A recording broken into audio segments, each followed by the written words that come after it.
¿Qué tal? ¿Cómo estáis todos? Bueno, bienvenidos a un nuevo episodio de Escuela de Alopecia. Yo soy el doctor Óscar Muñoz, soy especialista en tricología y trasplante capilar y hoy vamos a hablar de un tema que cada vez me preguntáis más y cada vez lo veo más en la consulta, esta duda, y en parte tengo la culpa yo, y es acerca de qué pasa con las cremas solares o los fotoprotectores en la cara, en la zona de la frente. ¿Provocan realmente pérdida de pelo? ¡Vamos a verlo!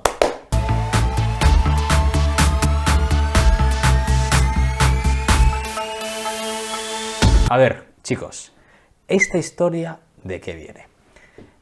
Viene de una pérdida de pelo, una alopecia en concreto. Esa alopecia, que es un tipo de alopecia cicatricial primaria, se llama alopecia frontal fibrosante, que ya he hablado otras veces. Esta pérdida de pelo es una epidemia, una barbaridad. Hay muchísima gente, cada vez más, desde más o menos hace 3-4 décadas. ¿Qué pasa? Que está habiendo una explosión de casos tan llamativa que a muchos de nosotros nos ha puesto un poco inquietos y hemos investigado. Porque es una enfermedad totalmente nueva, absolutamente nueva. De hecho, una discusión clásica, ya que está un poco estéril, era que algunos dermatólogos comentan de que si es una enfermedad que ha existido siempre, que se aparecían las pinturas, que si no sé qué, que si la marquesa no sé qué, no sé cuántos. La realidad, me parece bastante obvia, es que no. Es una enfermedad, una pérdida de pelo tan característica que es algo muy reciente, ¿vale? Es algo que es contemporáneo a nosotros, a ti y a mí, y es algo nuevo. Y como es algo nuevo, pues es muy inquietante. Esta alopecia se caracteriza por la pérdida de pelo en la zona frontal y se va retrocediendo, ¿vale? También habitualmente se pierden las cejas y otros pelos del cuerpo. Es una pérdida de pelo, además sabemos, autoinmune. Tu cuerpo se equivoca y ataca tus pelos. Y además, si pasa mucho tiempo, los destruye para siempre, porque deja cicatriz. El caso, pongamos, para que entendáis el contexto del tema de la crema solar, es hace 5 años. Hace 5 años, en plena investigación muy exhaustiva de muchos grupos de investigación mundiales, entre ellos el nuestro y uno que estaba yo, pues empieza a verse algunos datos que relacionan el uso de la crema solar con la aparición de esta enfermedad. Los primeros fueron los ingleses. Después de los ingleses llegó mi estudio. Mi estudio, no lo digo un poco con orgullo, pero es la realidad, en aquel momento, hace unos años, y lo podéis consultar porque es mi tesis doctoral, que tampoco lo digo con orgullo, pero tiene la máxima calificación posible, reunimos a muchos dermatólogos en España y dije, a ver, chicos, vamos a reunir muchos casos de esta enfermedad y vamos a compararlos con controles sanos que habitualmente eran las parejas, hijos, madres, etc. Estos controles, evidentemente apareados por edad y por otros datos que tampoco quiero hacer el vídeo demasiado estadístico, para intentar determinar si había un factor de riesgo asociado a la enfermedad. Esto es lo que se llama un estudio casos y controles, que para este tipo de patología en concreto, crónica, de origen desconocido, incidencia no muy clara, pues a veces es óptimo. Y de nuevo, en mi estudio, que en ese momento era el más grande que se ha hecho a nivel mundial, demostré que tanto en hombres como en mujeres que tienen alopecia frontal fibrosante habían estado expuestos en el pasado a más crema solar y cremas hidratantes y otros cosméticos que controles sanos que no tienen alopecia. Posteriormente, otro estudio australiano también vio la misma asociación y han aparecido otros estudios y la mayoría han relacionado el uso de cremas solares con esta enfermedad. También hay estudios que han dicho que no encuentran esta relación.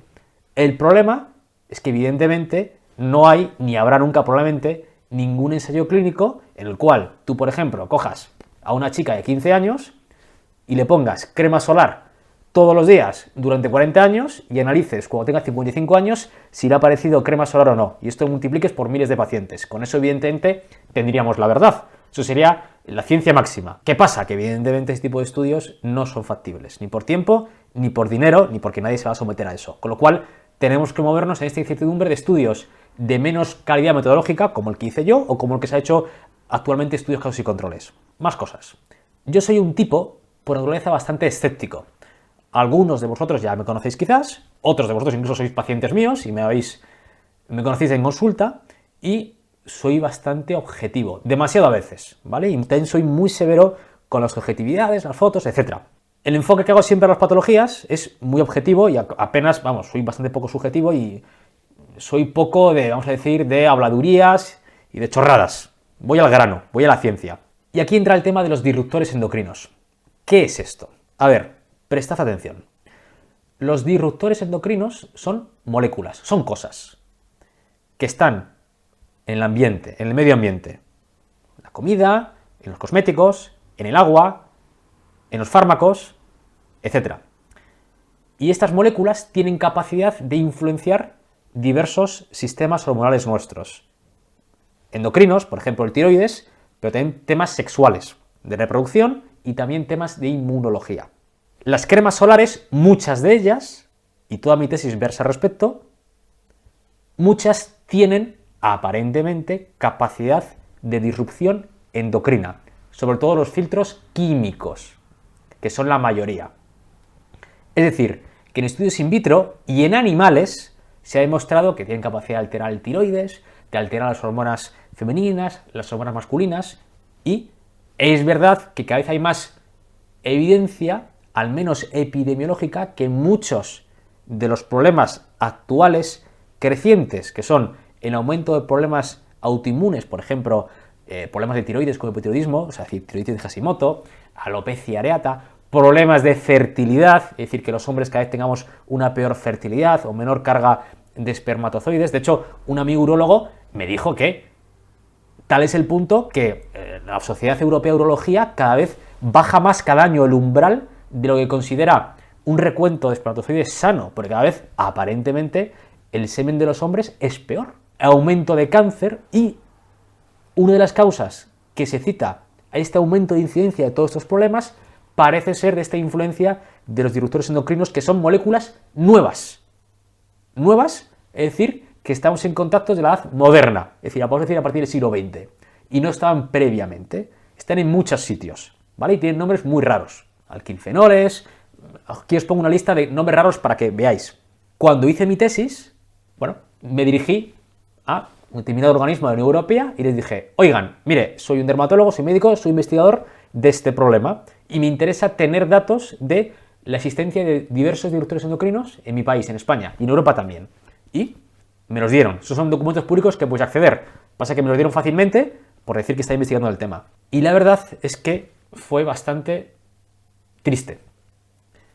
Triste porque me di cuenta que en ese momento, por los datos que estábamos sacando, porque os tengo que contar una cosa, evidentemente hace unos años, cuando llevamos a cabo este estudio multicéntrico, que en ocasiones fue criticado, en otras ocasiones alabado, hubo historias, como siempre, las discusiones médicas y los científicos es curiosa, porque en los congresos científicos yo no me pego con nadie, pero claro, hay discusiones dialécticas.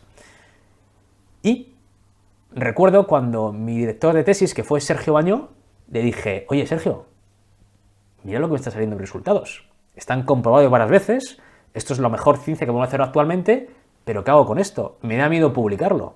¿Cómo voy a hacer público que las cremas solares pueden estar asociadas a la enfermedad? Es que no quiero que se cree una alarma.